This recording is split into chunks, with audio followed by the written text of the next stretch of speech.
In this video, we'll learn about template looping. So, template looping is a very interesting topic because till now everybody has written the loop either in Java or JavaScript and .NET, but nobody has written the loop in the HTML. And there are many scenarios in which we have to render the same set of elements with mostly the same styling with different data in the HTML. And to solve this issue, we use template looping. So basically, template looping is the loop that runs in the template, and in our case, template is HTML.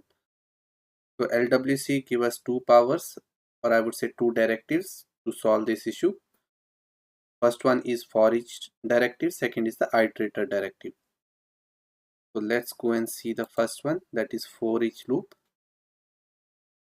So as we already know, if it is a directive, it always run with a template tag. You can see in the syntax. The for each loop runs always with a template tag, and in the for each, first parameter you need to pass is the array on which you want to run the loop. So for the most important thing to remember in this, the template loop only works in the array, not on the object and not on the primitive data type. It should always be an array. So to run the loop, we need first the data is in the form of array, and the whole data you will bind it to the for each. Then when the loop runs, it pick one item at a time. So that item name we called it as current item, and you can use the index also in the loop if it's required. But these two things are mandatory for each attribute and the for item attribute. So if you look at this table, the for each takes the array as an input. Then the current item is the value of the current element, and the current item is an alias and can be anything or any name. And for item hold the current item. So basically for item is the attribute that takes each item at a time, and this name is the alias. You can give any name. Okay. Then for index is an attribute that takes index property, and index is the current element index in an array. So if there are two or three values in the array, so first time index is 0, then 1, then 2. Like this the for each loop works. And before writing the loop, we need to understand a very important concept of key. So whenever you run the template loop, your first element within the loop should have the key attribute. So the key is a special string attribute you need to include to the first element inside the template when creating the list of elements. Key helps the LWC engine identify which item have changed or added or removed. So basically it helps you for the performance optimization. Instead of running each node and parsing through all the nodes to figure out what's happening, it's better you give the key and it will figure it out. Okay, this particular element has been changed, removed, added. So this is just for the LWC engine behind the scene. And the key note here is key must be a number or a string. It can't be an object, and you cannot use the index as a value for the key. So if you not understand anything, we'll see now in the VS Code. So let's go to our VS Code, close your all windows, and now we'll create a new component. I'll go to view, select command palette. I'll select create lightning web component. I'll give my component name looping. I'll hit enter, take the default path. It will create the looping component, and that component is placed under the LWC folder. So the first thing we can say, we want to make this expose true because we want this element or this component to be available in the Salesforce. Apart from that, we can add targets, and targets are important for which page you want to restrict this component. So I am taking only one target because we have created only one page that is of type app. So I'll give the target name here as lightning app page. So now our component is ready to deploy, but this is an empty component. We haven't written anything in the HTML and in the JS. So let's add some properties to this class looping or to the component. And I can say, because we know loop only work in the array, so let's create a property of type array. So I'll say a property name car list, and car list can have different name. I can say Ford, I can say Audi, I can say Maruti. We are creating the list of cars. Okay, and other names are Hyundai, you can say Mercedes, any name you can add to this list. So this is an array. Now we want this list to be shown on the screen, and to do that we need a loop, right? And that loop should be a template loop, because that loop we want to show on the HTML, right? So first of all, before writing the loop, we'll go with the standard structure. I'll create a card, lightning card. Lightning card will take an title. The title will be for each loop. So we are talking right now about for each loop. And now here we're gonna add some heading. I'll create a div so that our text inside the card will not touch the boundaries of the card. And I can give the class name as SLDS. I'll give the margin of medium size, and this, now here we're gonna write our code. So now I have the list, I have the card ready. I want to loop the list and show on the card, and to do that we need our template tag, because our directives runs on the template tag, and our directive name is for each. Then we have another attribute for the for each loop is for item, and I close my template tag. And for each runs only on the array, so our property is already an array. We'll take this name and map it to for each, and we are telling for each you have to run the loop on the car list, and I want the each car from the car list as called as car. So this is an alias, this can be anything that you want. So let's print the car name inside the div, and as these are individual item in the list, so it will go in the inside the expression bracket, and it will print each car name. Now you see it showing an error, missing key for the element div inside of iterator. So as I said, each loop, either it's a for each loop or the iterator loop, you need to pass a key attribute to your first element or to the parent element within the loop, and this should be always be unique. So our car names are unique. I'll say okay, car will go as a key. So key is very important from performance point of view, so that engine can able to understand what list has been changed or what list has been rendered. So now our component is ready. So I'll repeat it again. So I created a list of cars. We are using the for each loop. Here for each loop will takes array as an input. So car list is our array. Then we need to use the for item attribute that pick up one item from the loop at a time. So we are saying each item we called it as a car, and that car we are printing inside the div.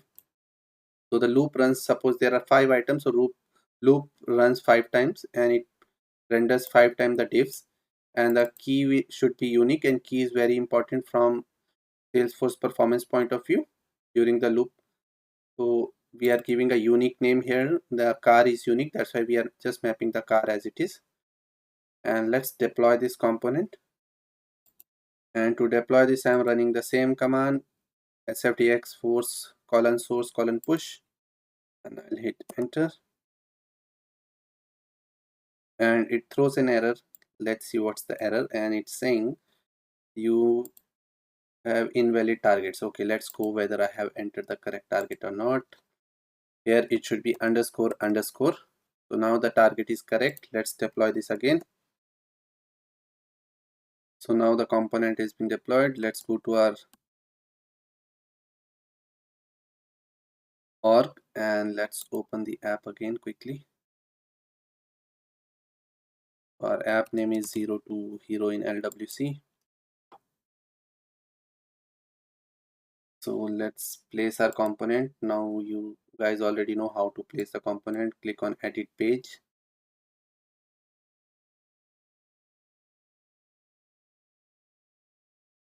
And we'll search for our component name, that is looping. You can see on the left hand side looping, and just drag it below the conditional rendering. So now let's save it and go back.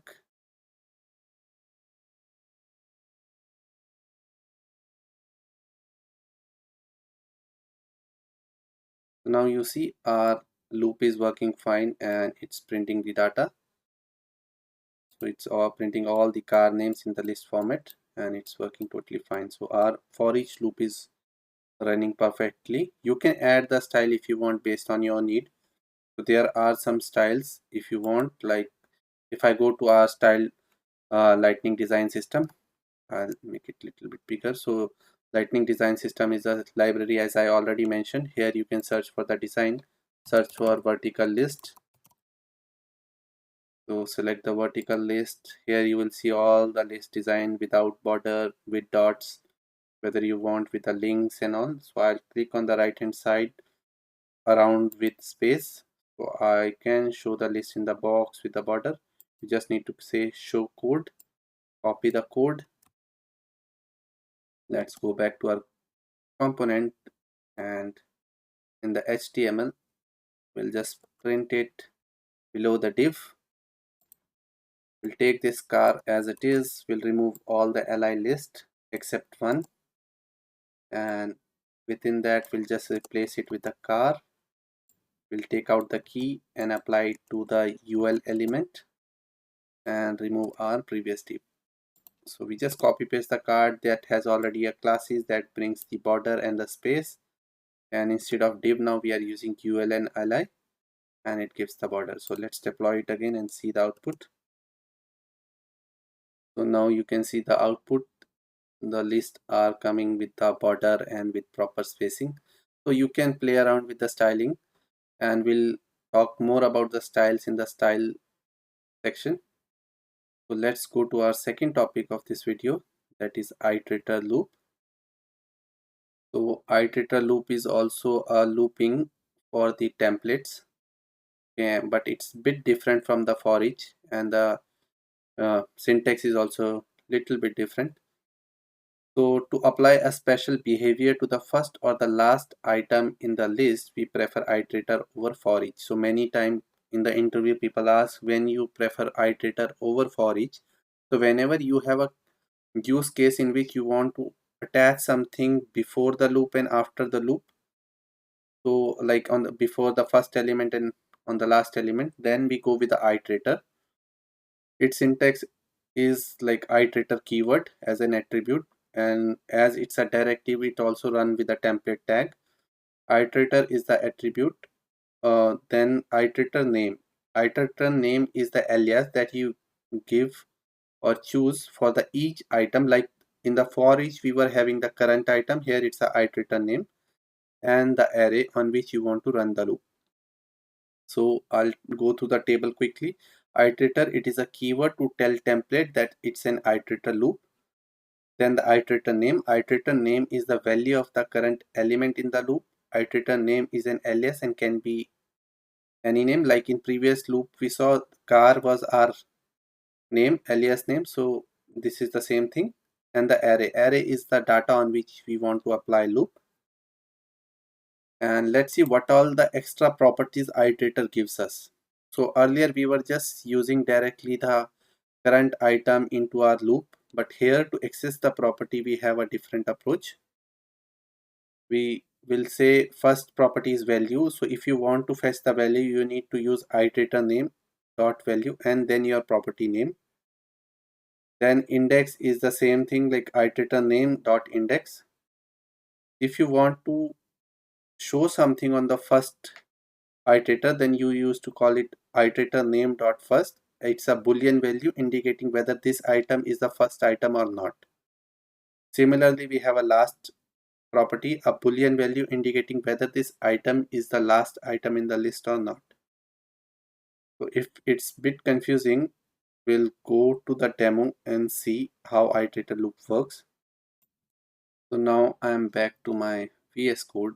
I'm using the same component, and this time instead of taking the simpler array, we'll go with the array of object. And let's create a new property, and we called it as CO list. So we will create an array of objects. So each object will be a CO details. So I'll say ID1, company Google, and name of the CO is Sundar Pichai. Likewise, I'll add the other name. So that will be Apple, and the CO name is Tim Cook. Then the third name we can pick it up as Mark Zuckerberg. Company name is Facebook, and the CO name is Mark Zuckerberg. And the fourth name will go till 4 only, and the fourth name we can pick it up as Amazon.com, and the CO name is Jeff Bezos. We can change .com to Amazon. So now we have a list of 4 COs, and we want to render the details on the screen. But there is a catch. We want to add something before the loop and after the loop. I'll show you. So let's copy paste the cards again and paste it below, and I'll call it as iterator loop. I'll replace everything from the card. I'll just keep the template tag because we're going to use the template tag for running the loop. And now iterator loop works with the iterator keyword. Our keyword is iterator. This tells to the template, okay, I'm an iterator loop. Then colon, you need to define your each item alias. So I'll say each alias as CO, and where you want to run the loop. So I want to run the loop on the property CO list. I'll take the list and say, okay, you have to run the loop on the CO list, and each item in the object, call it as CO. So if it is an each item, so each item in this case is an object. Okay, don't get confused. And now first thing, we'll go with the simple loop. We'll say, we'll take this same UL tag and the li tag, and we'll give the li tag the class that we have given above, slds item. And to the UL, I'll just copy paste the same class that's giving some styling. And now we know we have to give the key property because it's a loop. So let's go and wrap our whole component with the div, because key should be to the parent element. So I'm wrapping the whole code with the div, and I'm giving the key property to this. Now if I see here, what is the unique thing in this? Name, company, ID, all are unique mostly, so we can pick up any, but ID is more relevant. Okay, so we can use CO dot value. So in iterator, value property is important with the each item. So CO dot value, now we are gonna pick it up ID. So if you are using name from the object, name, likewise you can do. So now we are running the loop on the CO list. Each item is a CO, and we are using the ID for the key, and we are printing the CO name. Okay, and I want my CO name to be little bolder, so I'll use the strong tag. Strong tag is to make the content little bolder. I'll say CO dot value dot, I'll say company I want to be the bolder, and the other thing to be name little dull. So I'll say CO dot value dot name. So we are printing company name and the CO name. I'll give little space, and let's deploy this and see how it works. Right now I haven't touched any other property like first and last. I just want to show you can achieve the same thing what you are achieving with the for each with the iterator as well. So let's deploy this,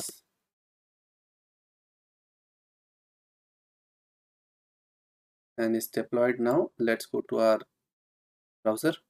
So I have just refreshed the browser. Now you can see iterator loop is the card, and in the strong tag we are adding the company name, so that is little bolder, and our your name is printing along the company name, and it's with the same styling and it's looping. But what I want is on the top, I want to show something. This is the CEO list, and at the bottom also I want to show something. Okay, to do that we're gonna use the first and the last property given by the iterator loop. So let's go to our VS Code, and here what I'm gonna do is I'll say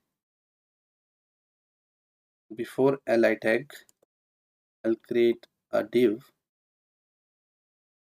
and I'll say if true, show this only when CO dot first. So first is the property that is given by iterator for the each element, and that tells us okay, this is the first iteration within the loop. And I'm saying show the content between this div only when CO dot first is true, and if it is true, you already know how if true directive works. So it will print the element on the screen. So I can print something like strong tag, and within the strong tag I can say list of top companies and their CEOs. This is we can print, and we already know that directives work with the template tag. So let's introduce the template tag, and within that we'll print our first div that we want to show only when the first iteration comes into the picture. And we can add some styling here, slds box and slds theme underscore shade. So this gives some gray background to the box that we are creating. This class will create the box, and this class will give some shade to our header. I can call it as header because we want to show it only once. Let's copy paste the same thing, and let's go below and paste it again. And I want to show something when it's the last element. So you use the last property, and in the last property what we can show is you can write anything. Thanks for reading the list. And let's deploy this and see how it behaves. So now on the output you can see we have the gray color before the loop starts and after the loop's end, and we are showing list of top companies and their CEO. I just added a class so that we can differentiate which list is the first, and that is with the gray background. So this is how iterator loops work. Okay, and many people ask me, I'll try to cover that as well, like within the for each loop how array of objects works. And to do that I'll do one more thing. I'll just copy paste this list below this again, and I'll say for each loop with array of object, because most of the time from the apex you're gonna get the data in the array of object format only. I'll just remove this. I'll keep it as it is, leave it, and we'll create some. We're gonna use the same CO list to loop with the for each. So I'm running the for each loop on the for each list. I want this each item to be called it as list instead of CO. I'll call it as list just to show you guys you can give any name. And now on the key I want list.id as my unique key, because id is the unique property in all the objects, and this is an object, that's why we are using dot notation. And on the screen we want to show it as list.name. It will print the name, and after that you just give the space and say list.company. So it will print the company name. Make sure these keys names are correct, then only it will print. So the only difference in the for each, you use dot notation when you are using array of objects, because objects property you can access with the dot notation. So let's deploy this quickly and see the output. So now you can see the output for each loop with array of objects, and now it's rendering the content perfectly. We haven't given any style of bold and all, but it's rendering it, the name and the company name. So this is how for each loop works with the array of objects. This is how it works only with the array of strings. This is how the iterator loop work, and this looping is very much important along with the other fundamentals that we discussed throughout your LWC career, and we're going to use all the concept very much. And now from the next section onward, we'll go into the multiple component. We'll see the component composition in the next video. So I'll see you in the next video.